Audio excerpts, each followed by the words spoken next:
जो बड़ी ऊंची ऊंची साधना कर रहे हैं, बाहर से दिखाई देगा पर वो उतनी ऊंची नहीं है, और जिसके हृदय में समता आ गई है वो बहुत ऊंची स्थिति में है। ये बात है क्षमता। जथालाभ संतोष सदा काहू सो कछु न चाहूंगो।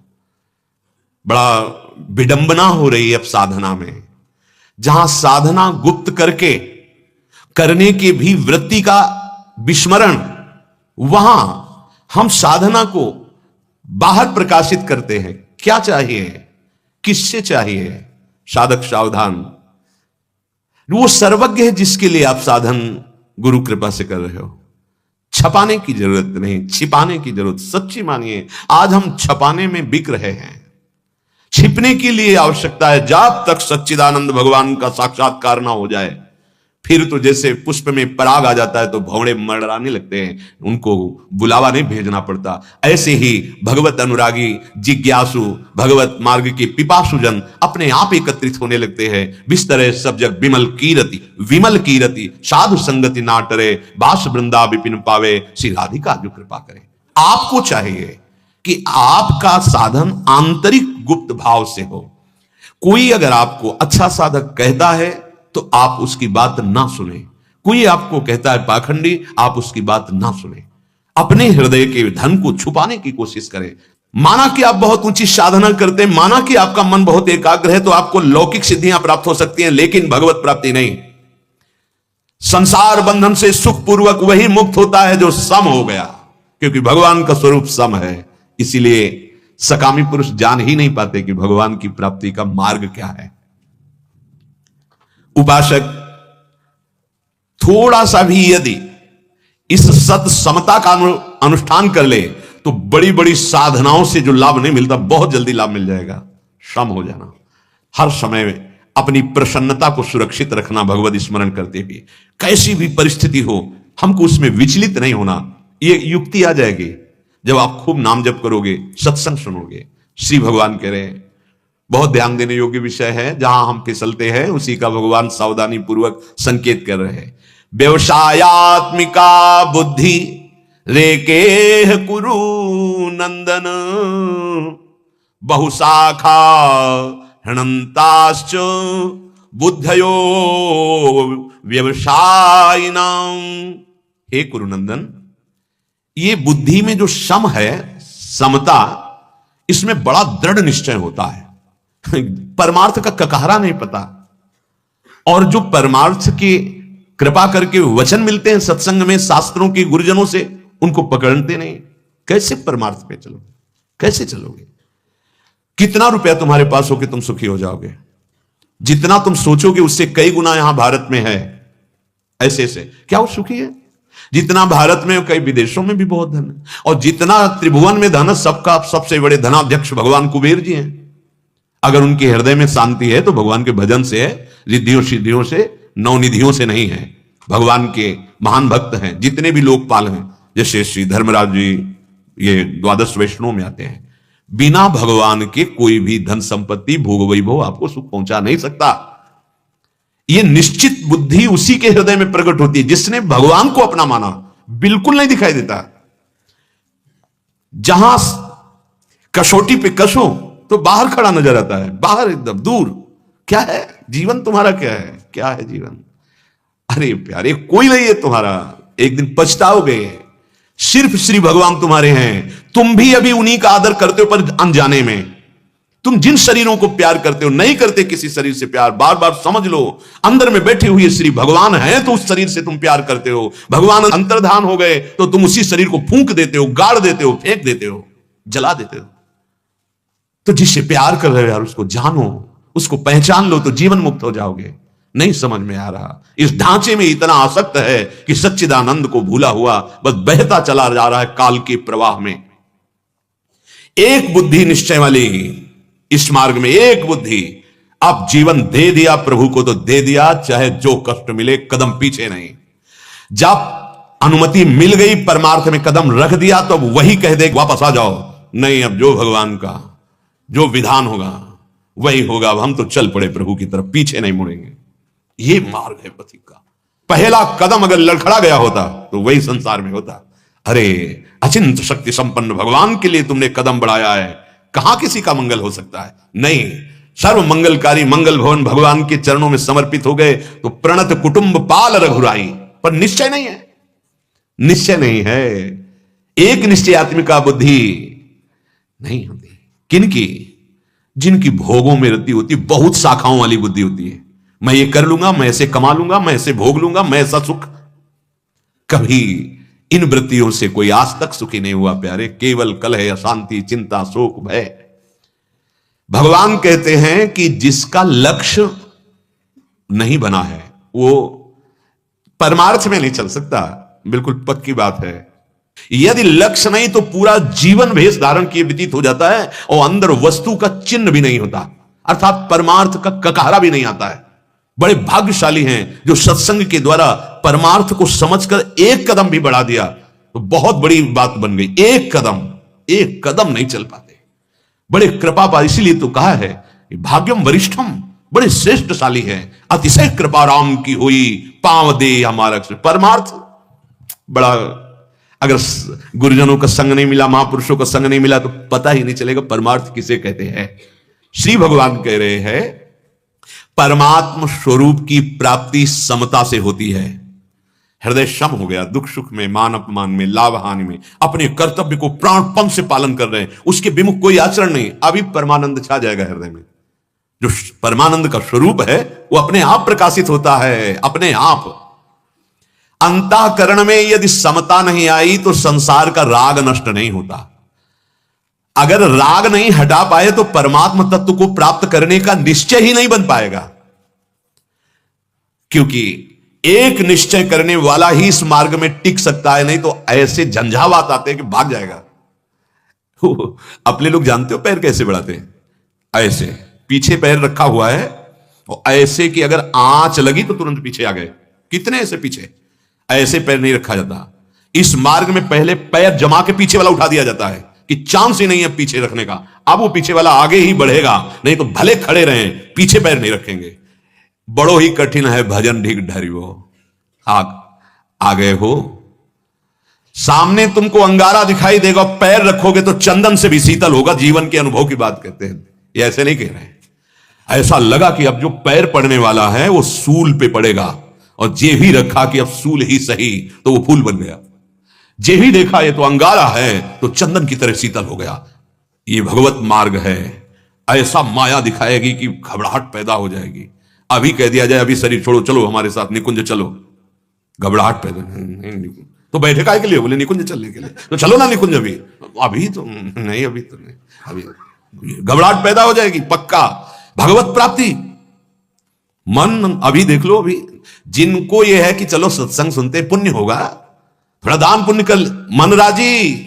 और जिनको यह है कि अब तो आंख लड़ानी है नंदनंदन से, वो उसमें मन ऐसा घबराहट पैदा कर देगा कि दोबारा सत्संग में नहीं बैठोगे आके। बहुत विचित्र है ये। और अहो भाग्य उनका है जो मन को मार करके इस मार्ग में चल दिए। हाँ, जहां चरण रख देते हैं, सत्तर सा लोकांत आर्यति है। ये फिसिद्धियों का मार्ग नहीं, ये सूरवीरों का मार्ग। ऐसा ना समझो आप में वो सारी सूरवीरता भरी है जो एक महापुरुष में होती है। मान लो आप सब बच्चा भी लगा दो, तिजोरी खोल लो, माला माल हो जाओगे। वो तो बचपन से लगे इसलिए वैसे। इस मार्ग में समय का नहीं देखा जाता। खास बात समझना कि वो इतने समय से लगे तो उनको मिल ही हो गया होगा, ऐसी बात नहीं है। और ये तो काल का है, अभी एक क्षण में बात बन जाएगी। बस समझ लो, समझ लिया और चाबी खोली तो माल अंदर ही भरा हुआ है। अब चाबी है गुरु जी के पास, इसीलिए मोक्ष मूलम गुरु कृपा। वो युक्ति जो दे रहे हैं उसको पकड़ लो। मम्मी के आसक्त, पापा के आसक्त, रुपया के आसक्त, नाना प्रकार के भोगों के आसक्त तो पूरा विश्व है। गुरु आसक्त अंगुलियों में गिन सकते हो, कोई बिरला। इसीलिए कहा गया कोई एक पाव भगत जिमि मोरी, जो कहे हरिवंश रस बिरलो समझनहार। कितने 1000 2000 पाइए नहीं, एक दो ही जो पाइए, खोजी सब संसार। गृहस्थ मार्ग में भगवत भाव से माता पिता परिवार को भगवत भाव से सेवा करो और नाम जप करो, अच्छे आचरण करो, निकल जाओगे। विरक्त मार्ग में एक कदम आगे बढ़ गए तो पीछे मुड़ के नहीं देखना। नहीं, तात्मात सुतदार देह में मत अरुझय मत मंदा। ये माया उसकी बुद्धि में बैठ करके तुम्हें प्रलोभन देगी, तुम्हारे सामने रोएगी। नहीं, अब आंसुओं में नहीं, अब मैं आंसू बहाऊंगा प्रभु के लिए और तुम्हें भी परम पद पहुंचाऊंगा और स्वयं परम पद में आरूढ़ होऊंगा। अब ये मार्ग है। ध्रुव जी जब बिल्कुल भगवत प्राप्ति के नजदीक थे तो आवाज आई, बेटा रक्षा करो रक्षा करो। तो हल्की सी आंख खोली, देखा यक्ष मेरी माता को घसीट के लिए जा रहे हैं। तो उनका ऐसा कैसे हो सकता है? महाराज उत्तानपाद समर्थ हैं, उनके रहते हुए मेरी मां की ऐसी दुर्दशा कैसे हो सकती है? नहीं नहीं, ये भगवान की माया का कोई खेल होगा। आंख मूंदा, फिर अपने मंत्र जाप, कहीं कुछ नहीं। सामने से माया ऐसी बुद्धि बदल देगी आपके रिश्ते नातेदारों स्वजनों की।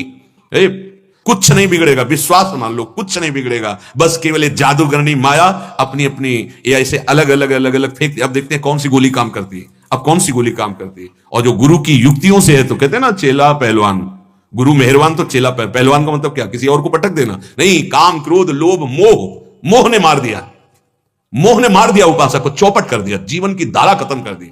लक्ष्मण रेखा से पार हुए तो खत्म। अब तुम देखो, अब गुरु नहीं देखेगा, तुम देखो अपने जीवन को। और जब लक्ष्मण रेखा के अंदर तो सारा भार गुरुदेव लेते हैं। ई परलोक सकल सुख पावत मेरी सो भैया कृष्ण गुण संचु। याम इमाम पुष्पिताम वाचम प्रवदंत्य विपश्चिता वेदवाद रता पार्थ नान्य दस्तीति वादिनः कामात्मानः स्वर्गपरा जन्म कर्म फल प्रदाम क्रिया विशेष बहुलाम भोगैश्वर्य गतिम प्रति। श्री भगवान बोल रहे हैं, ये जो बहुत कामना वाले होते हैं, इनकी तन्मयता कामनाओं में होती, भोगों में। ये वही काम करते हैं जिससे इनको सुख भोग मिले, और मिलता दुख है। कुछ भी करेंगे तो पहला विचार होगा इसका फल ये सुख होगा। सुख भोग जब लक्ष्य हो जाता है तो क्रिया शास्त्र सम्मत है कि नहीं, ये स्मरण नहीं रहता।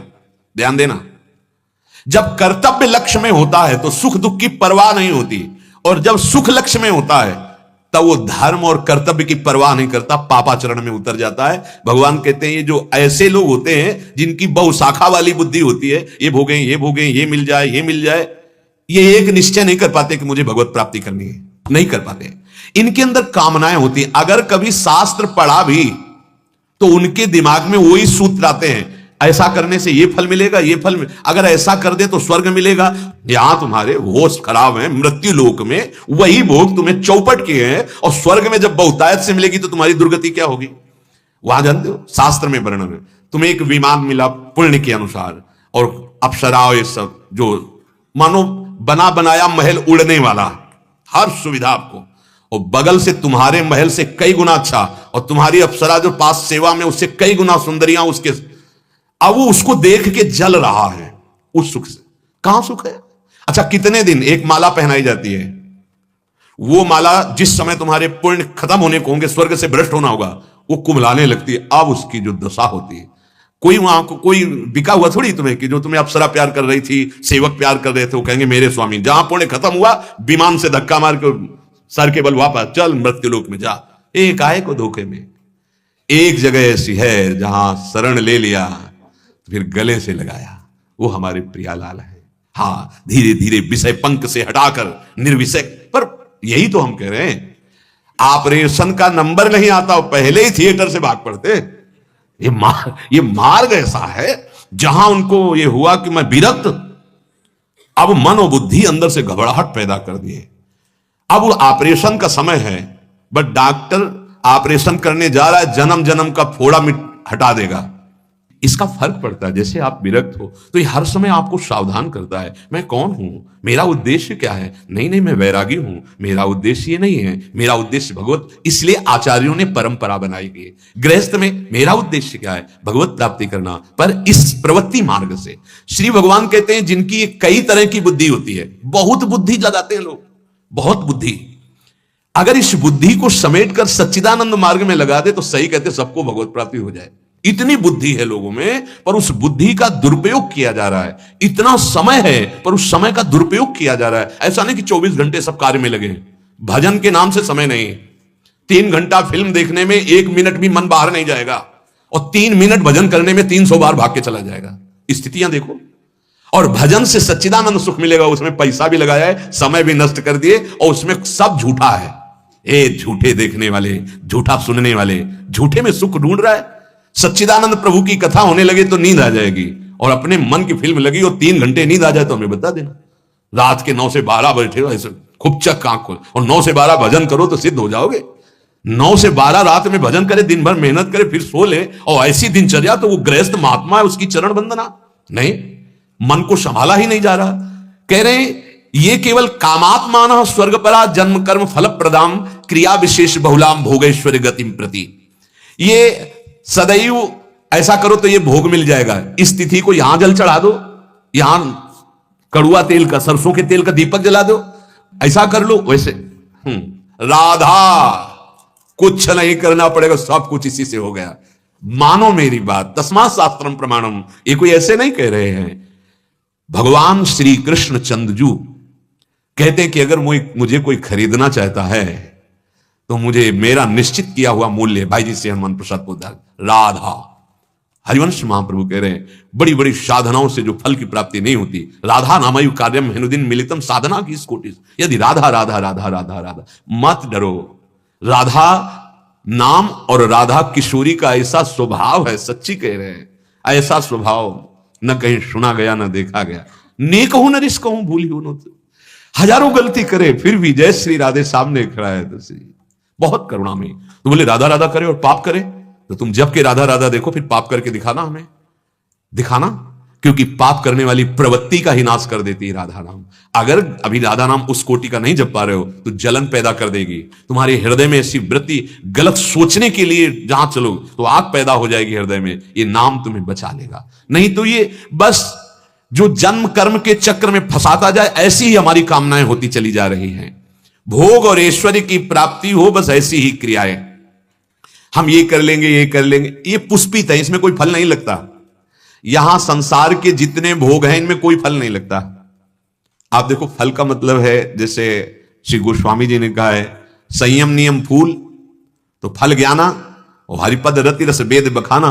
तो जितने संसार की कामनाओं में फंसे हैं, अज्ञान ही अज्ञान। कोई ज्ञान रूपी फल नहीं मिलता, कोई सुख रूपी फल नहीं मिलता, कोई प्रेम नहीं है। देखो ना, सब रोते हैं।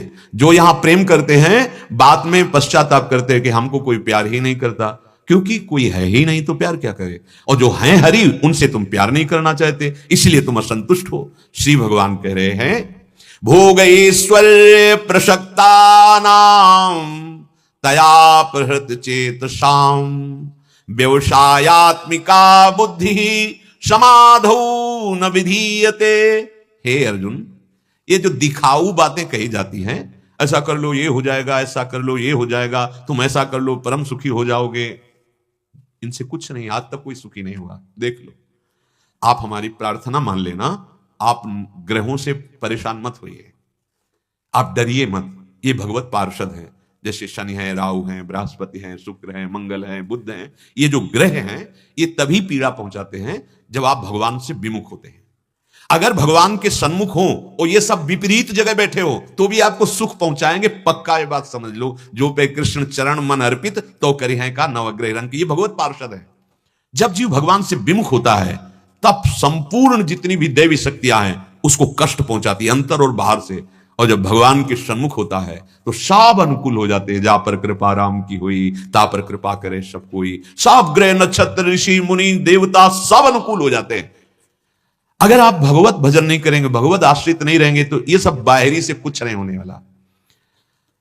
उस पुष्पित वाणी से, अर्थात भोगों की भोगने में सुख, अगर ये बना खाया जाए, अगर ये भोगा जाए, अगर ये मिल जाए, जिनका हृदय अंतःकरण अपहृत कर लिया गया है, अर्थात खींच लिया गया है, जो भोगों में और ऐश्वर्य में आसक्त हैं, ऐसे मनुष्यों की बुद्धि परमात्मा प्राप्ति का निश्चय नहीं कर सकती। नहीं होता। कहां भगवान है, कौन भगवान है, हाँ नहीं, तो तू कहां है जान पाया क्या? बोले भगवान दिखाई नहीं देते, हम कैसे भगवान को भजते? तूने अपने को देखा है? बोले हाँ मैं हूं। नहीं, ये तो तेरा शरीर है। तूने देखा है फिर भी तू अपने को प्यार करता है? नहीं देखा है फिर भी प्यार करता है। ऐसे ही तू अंश है जिनका, वो हैं पर दिखाई नहीं दे रहे। तो गुरुजनों की बात मान लो, पुकारो राधा राधा राधा, उनका नाम जप करो, आश्रय ले लो, वो दिखाई देने लगेंगे, वो अनुभव में आ जाएंगे। उनके सिवा कोई है ही नहीं, ऐसा तुम्हें अनुभव में आ जाएगा। श्री भगवान कह रहे हैं शब्द, स्पर्श, रूप, रस और गंध, ये 5 विषय से पूरी सृष्टि भरी हुई है। शरीर का आराम शरीर का मान सम्मान और मेरे शरीर का नाम जो है वो नाम हो जाए, इसे कहते हैं भोग। और विविध भोग पदार्थ, रुपया पैसा सोना चांदी मकान जमीन, इसे कहते हैं ऐश्वर्य। इन भोग और ऐश्वर्य में जिनकी आसक्ति है, खिंचाव है, उनकी भगवान में महत्व बुद्धि नहीं होती। भगवान नाम में जैसे लोग कहते हैं हमारा मन नहीं लगता नाम जपने में, कोई बात नहीं।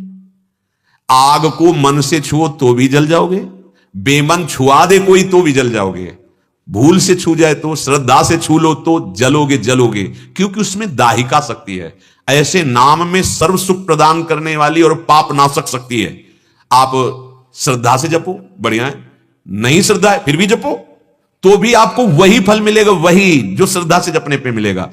और अगर किसी के कहने से जपने लगो, या कोई नाम जप रहा है, उच्चारण कर रहा है, आप सुन लिए हैं, आपका मंगल ही होगा। ये जब भोग और ऐश्वर्य में हमारी बुद्धि खिंच जाती है तो फिर भजन अच्छा नहीं लगता। भगवान वर्णन कर रहे हैं, ये भोग और ऐश्वर्य राक्षसी बुद्धि पैदा कर देती है।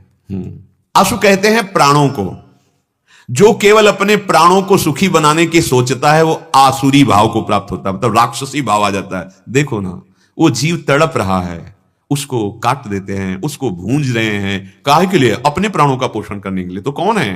बोले असु का पोषण करने वाले असुर हैं ये, आसुरी भाव को प्राप्त राक्षसी।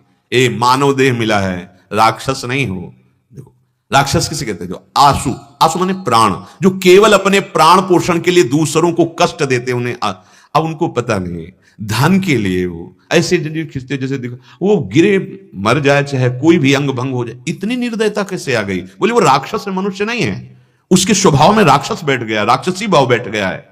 तो जो केवल अपने प्राण पोषण में लगे हुए हैं, ऐसे आसुरी भाव वालों के हृदय में बस भोग भोगने की इच्छा रहती है, कोई भगवत प्राप्ति, कोई भजन, कोई सच्चिदानंद मार्ग नहीं। असली ध्येय जो मनुष्य का है, भजन भगवत प्राप्ति, वो नहीं, उनके हृदय में नहीं है। जिससे गोस्वामी जी ने कहा, पापवंत कर सहज स्वभाव, भजन मूर्ति भावन काऊ, जो पे दुष्ट हृदय सोई हुई, मोरे सन्मुख आओ की सोई।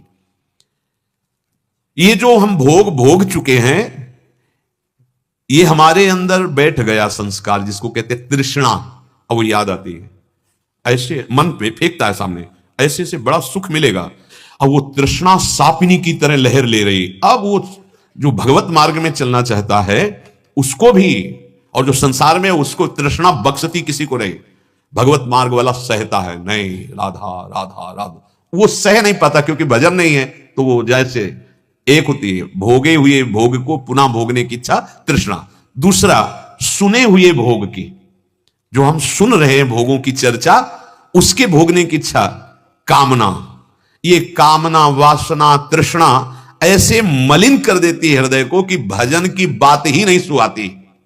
अगर कोई लिवा भी लाए कि चलो बढ़िया सत्संग हो रहा है, बैठ के सुनते हैं नाम कीर्तन, तो उसके हृदय में जलन होने लगेगी। जहां आएगा बैठेगा या सो जाएगा या दोष दर्शन करेगा। कौन सी बात है जिससे हमारे अंदर निंदा करने का भाव पुष्ट हो जाए? कौन सी बात मिलेगी? वो कुछ ना कुछ पकड़ेगा। क्या? सत्संग नहीं, निंदा करने का। बाहर निकल कर क्या देखा तुमने वहां ऐसा ऐसा ऐसा, वो सत वस्तु को नहीं पकड़ सकता क्योंकि हृदय उसका मलिन है। तयापहृत चेतसाम, चित्त का अपहरण कर लिया है भोगेश्वर ने, पाप की मलिनता हृदय में है। बड़े भाग्यशाली हैं जिनको सत्संग सुहाने लगा है, अच्छा लगने लगा है। और उनको क्या कहना जिनका नशा बन गया है कि सत्संग के बिना तो हमारी दिनचर्या ही नहीं है। सांसारिक विद्याओं कलाओं में ऐसा अहम जागृत हो जाता है, और ये अभिमान जन्य सुख का भोग होता है, तो परमात्मा प्राप्ति की बात ही उसके हृदय में नहीं आती। वो माया भी बड़ी बलवती है, ये कितने दिन टिकेगा, शरीर भी जाएगा। भगवान का भजन होता है भगवत धाम जाने के लिए, भगवत प्राप्ति के लिए। परम दयालु भगवान ने कृपा करके ये मनुष्य शरीर दिया है। इसमें एक बहुत विलक्षण शक्ति है जिसका नाम है विवेक। ये विवेक अगर जागृत हो जाए तो सुख दुख मान अपमान लाभ हानि जन्म मृत्यु इससे ऊंचा उठा दे। अर्थात तुम्हें न सुख दुख छू सकता है, न मान अपमान, न निंदा स्तुति, न लाभ हानि, न जन्म मृत्यु। ये आप में बुद्धि तो बहुत है, विवेक नहीं है। और ये विवेक बाजार में नहीं मिलता। बिनु सत्संग विवेक न हो, एक ही उपाय है, संत संग।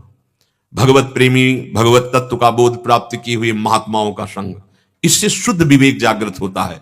होए विवेक मोह ब्रह्म भागा, फिर घर में रहते हुए भी महात्मा हो जाओगे अगर विवेक जागृत हो जाए।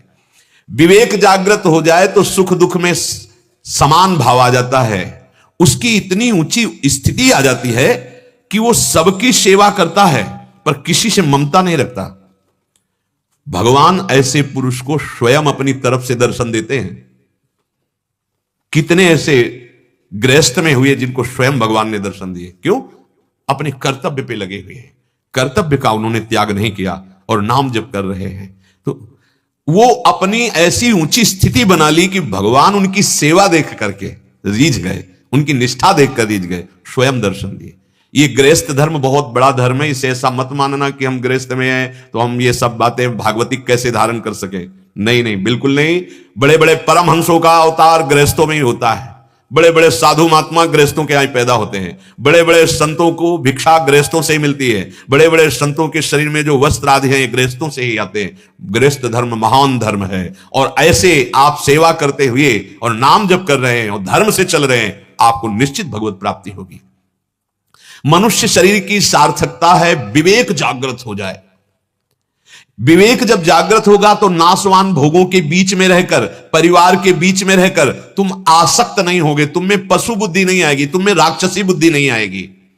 पशु पक्षी केवल भोग में ही लगे रहते हैं, उनके अंदर कोई विवेक नहीं है कि मुझे भजन करना है या वो कोई नया कर्म कर सके। नहीं, फिर अगर इतना ही आप में हो रहा है तो मनुष्य जन्म की सार्थकता क्या रही?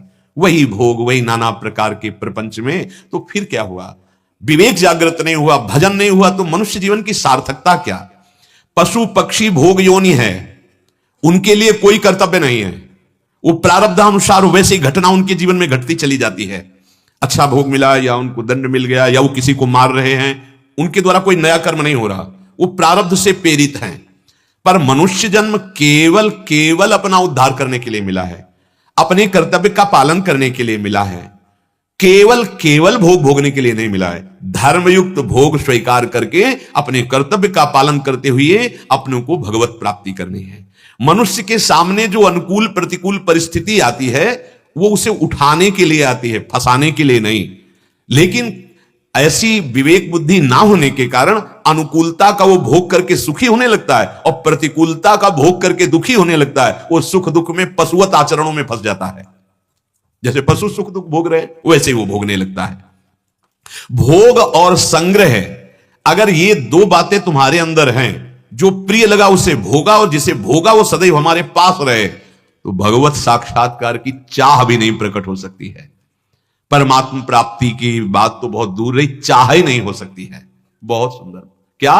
भोग के भोगने में सुख, और जो सुख देने वाले भोग हैं तुम्हारी बुद्धि को, उनको संग्रह करना, ये दो वृत्ति चाहे जहां हो तो चाह नहीं पैदा होती। भोगेश्वरी प्रसक्ता नाम तयापहृत चेतसाम व्यवसायत्मिका बुद्धि समाधो न विधीयते। एक निश्चय वाली बुद्धि ऐसे भोगी पुरुषों में होती ही नहीं है। आज कुछ और, कल कुछ और, परसों कुछ और। जहां प्रभु की तरफ चलने की थोड़ी रुचि हुई तो देखना गंदे भोगों से पूर्ण अरुचि हो जाएगी आपको, देख लेना।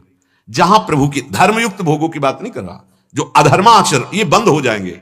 जैसे लोग कहते हैं कि आप कहते हैं नाम सब पाप नाश कर देता है, धाम और सब पाप नष्ट हो जाएंगे भगवान की शरण में सब, तो इससे पाप को बढ़ावा नहीं दिया जा रहा।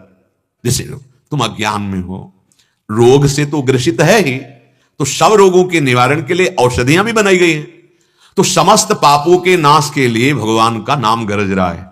नाम संकीर्तनम यस्य सर्व पाप प्रणाशनम। तो फिर सर्व पाप करता रहे और नाम कीर्तन करता रहे।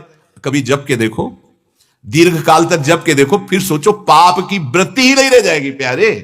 पाप की वृत्ति होती है अहंकार में, संसार के भोगों के भोगने में, संसार में सुख है ऐसा चिंतन करने में। जब नाम जप चलेगा तो सारे चिंतनों को काट देगा, एकमात्र भगवान का चिंतन रह जाएगा। चलो तो धीरे धीरे ये निष्पाप कर देता है। जो बहुत बड़े हिंसक थे, बहुत बड़े व्यभिचारी थे, चोर थे, ऐसे जनों को जब संत समागम मिला और वो नाम जप किए तो बड़े ऊंची कोटि के महापुरुष बन गए। अगर पाप नाशक नाम में शक्ति ना होती, वो महापुरुष कैसे बन जाते? उनका स्वभाव व्यभिचार हिंसा चोरी का था और नाम में लगे तो बनी रहती भला वो चोरी हिंसा पाप? नहीं, वो सब त्याग कर ब्रह्म ऋषि हो गए, बड़े बड़े महापुरुष बन गए। ये आंतरिक विषय नाम की महिमा को कलंकित मत करो अपनी वाणी से। नाम बड़ा अमोघ है, तुम्हारे हृदय का परिवर्तन कर देगा। हृदय का परिवर्तन हुआ कि आप भगवान के थे, भगवान के हैं, भगवान के रहेंगे, आप भगवत स्वरूप है, ऐसा अनुभव हो जाएगा। पर यह ऐसा भोग और ईश्वर में आसक्त जनों के अंदर नहीं होता, क्योंकि वो सत्संग स्वीकार ही नहीं करते। वो वही बात सुनना चाहते हैं कि ये कर लो तो तुम्हें ये फल प्राप्त हो जाएगा, तुम्हारी फैक्ट्री चल जाएगी, तुम्हें रुपया मिल जाएगा, तुम मुकदमा जीत जाओगे, तुम्हारी कामनाओं की पूर्ति हो जाएगी। और आपसे सच्ची कहते हैं, बिना मांगे आपकी सब बात बन जाएगी। एक कामना पूर्ति की नहीं, वो पूरी जिम्मेवारी आपकी ले लेते हैं। योगक्षेमम भाव में हम क्यों नहीं समझ रहे हो? अनन्यश्चिन्तयन्तो माम ये जनाः परिपासते तेषां नित्याभियुक्तानां योगक्षेम। एक एक की पूर्ति कहां तक करते रहोगे? पूरा ठेका ठाकुर जी ले रहे, श्री कृष्ण चंद्र जी कह रहे तुम केवल मेरा चिंतन करते हुए अपने कर्तव्य का पालन करो, मैं योगक्षेम का वहन करूंगा। जो प्राप्त कराना है वो मैं प्राप्त कराऊंगा, और जो रक्षा करनी है वो मैं करूंगा। कितनी बढ़िया बात है। सर्वज्ञ सर्वशक्तिमान सर्वत्र विराजमान परमात्मा अखिल कोटि ब्रह्मांडों का स्वामी हमारा भार लेने को तैयार है। पर हम ऐसे अभिमानी हैं नहीं, हम अपना भार खुद खोपड़े पे लेकर और दुर्गति करते हैं। इसलिए हम सावधान होकर जो भोग धर्मयुक्त हैं उनको भगवत प्रसाद समझकर अपने कर्तव्य के पालन में पूर्ण निष्ठा युक्त और नाम जप करो। दुख सुख की परवाह न करो, लाभ हानि की परवाह न करो, तो तुम्हें अखंड सुख मिल जाएगा, तुम्हें अनंत सुख मिल जाएगा जहां दुख की निशानी नहीं है। इसलिए सावधान रहिए। तुम्हें ऐसे लोग मिलेंगे जो परमार्थ से हटाएंगे, तुम्हारा मन भी तुम्हें परमार्थ से हटाने की कोशिश करेगा। लेकिन अगर शास्त्र वाक्यों का मनन करवाओगे तो मन की मलिनता नष्ट हो जाएगी, फिर ही तुम्हें परास्त नहीं कर पाएगा। हम मन की वृत्तियों का तो मनन करते हैं, लेकिन शास्त्र वाक्यों का, गुरुजनों के वाक्यों का मनन नहीं करते हैं, इसलिए हमारा पतन हो जाता है। बहुत सावधान। जो सत्संग सुनो उसे कई बार सुनो। और एक सबके अच्छे उपासकों के डायरी होती है, पूरे सत्संग में क्या क्या आपने पकड़ा वो आपको फटाफट नोट कर लेना चाहिए शीघ्रतापूर्वक। पूरे सत्संग की, मानो हमने 4 बात पकड़ी, अब इस 4 बात को हम 50 बार मनन करें। सत्संग में ये बोला गया, सत्संग में ये बोला गया। पूरा सत्संग तो लिख नहीं सकते, आजकल तो बड़ी सुविधा है कि आप इसे सुन सकते हैं कई बार। आप सच्ची मानो आपके मन का ये मार्जन हो रहा है। जैसे पात्र गंदा हो, मांजा जाता है, धोया जाता है, तो सत्संग आपके मन को निर्मल करेगा। हम लोग क्या करते हैं, जैसे हम पूछते हैं कि सत्संग में आज क्या हुआ, क्या पकड़ा आपने, कोई उत्तर नहीं मिल पाता। तब हमें लगता है आप सत्संग सुने क्या। मतलब सत्संग एक एक बात हमारे दिमाग में बैठनी चाहिए। क्यों नहीं बैठी? क्योंकि मार्ग तो नहीं सत्संग का। अरे तो रोज होता है, पकड़ ही नहीं पा रहे आप शब्द, तभी आपकी धरा नहीं उठ रही। नहीं, सच्ची कहते हैं ये साधना से नहीं धरा बनती, ये विचार से धरा बनती है। जीवन मुक्तता विचार से आती है। आपके इतने महान विचार होने लगे, आप पहुंच रहे हैं ऊंचाई पर, आपकी क्रियाएं भागवती खुरी, विचार गंदे हैं तो कोई भूमिका नहीं आ रही। अंदर की बात तुम्हें बता रहा हूं, अंदर की भूमिका विचार से बनती है।